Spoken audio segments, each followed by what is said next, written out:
Masih dari studio mini Kompas TV yang ada di kantor KPU RI di kawasan Menteng, Jakarta, saya Maido Pelfrina. Saudara, calon Wakil Presiden Gibran Raka Buming Raka dijadwalkan bertemu dengan calon Presiden Prabowo Subianto untuk membicarakan opsi membentuk kementerian baru pada Kamis malam. Gibran mengaku sudah diajak Prabowo untuk membicarakan soal pembentukan kementerian yang nantinya akan mengurusi soal makan gratis. Selain itu, Gibran juga menambahkan akan membicarakan hal-hal lain dengan Prabowo. Namun, Gibran enggan menjelaskan materi apa yang akan dibahas dalam pertemuan.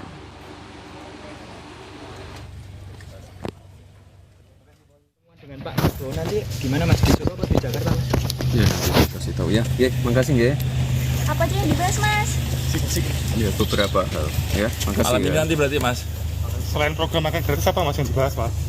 Ya nanti ya. Bun ge, makasih ge. Nanti saya update lagi. Konsepnya gimana Mas nanti Mas? Ge, makasih. Jakarta Mas berarti Mas? Pertemuannya Mas? Nanti saya update lagi. Makasih. Berarti malam ini ke Jakarta ya Mas ya? Nanti saya update lagi. Makasih.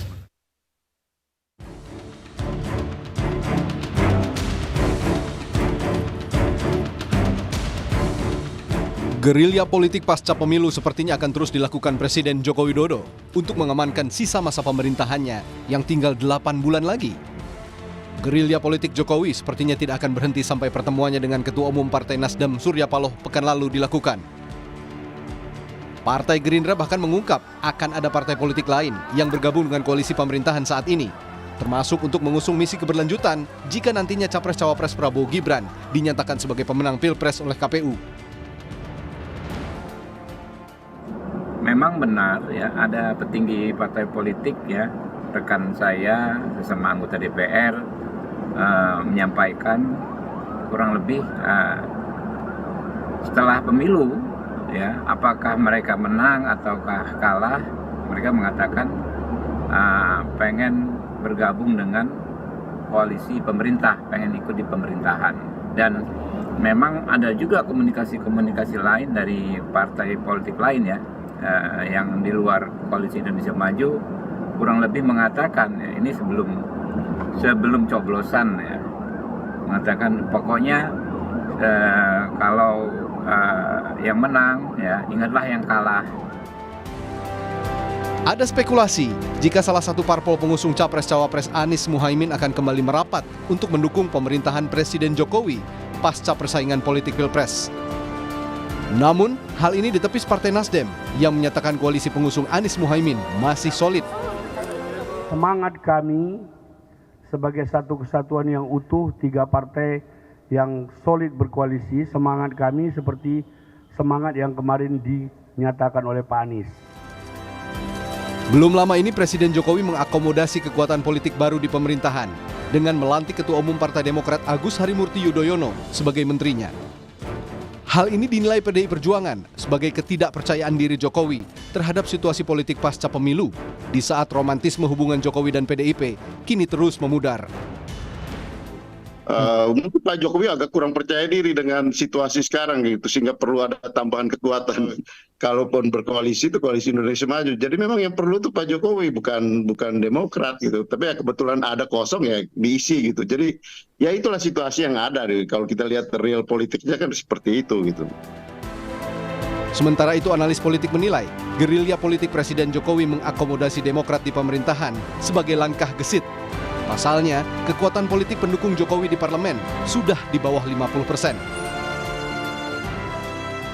Seperti Nasdem, PKB, dan P3, maka kekuatan politik Presiden Jokowi yang ada di parlemen itu menjadi di bawah 50%.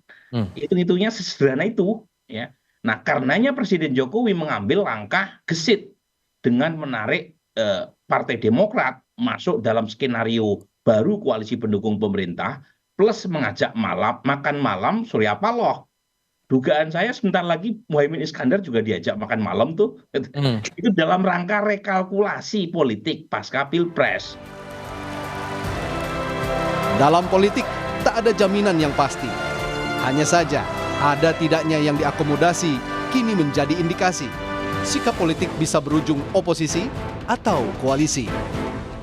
Tim Liputan, Kompas TV, Jakarta.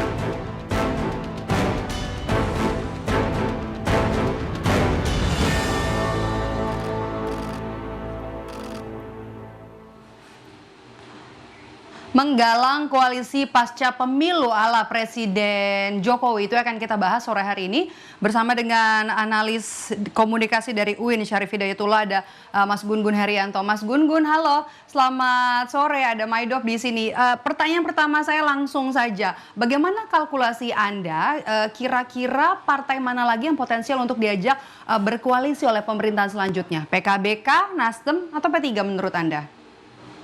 Ya, menurut saya begini. Jadi memang pemerintahan Jokowi di fase akhir akan melakukan penghitungan ulang terkait dengan komposisi kekuatan politik dan sekaligus juga ke depan mungkin kalau misalnya nanti sudah ditetapkan itu sebagai menang, Prabowo Gibran itu juga memerlukan langkah cepat untuk melakukan semacam akomodasi politik pada kekuatan tersebut.